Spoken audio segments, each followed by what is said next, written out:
Okay folks, so this is gonna be a short video about Maytag Insignia washer.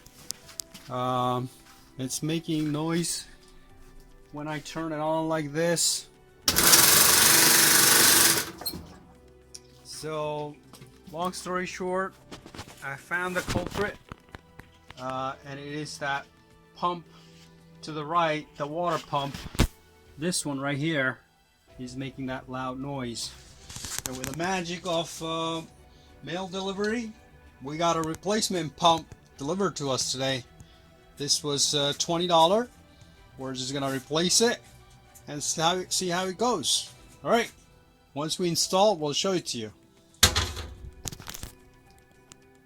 So just a quick note, has 3 bolts on it.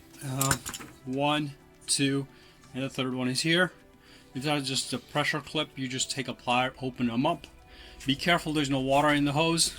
Be prepared for that. Remove that hose clip from here, and that should be it. So guys, we installed a new pump. It was really easy. Just 3 bolts out. We're gonna try it out now. Let's see how it works. Just running it empty.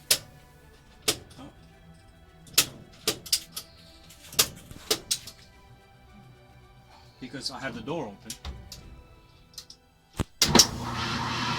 Oh.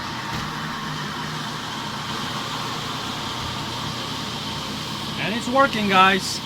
No more clickety-clacking noise. Everything looks fine. We're gonna turn it off.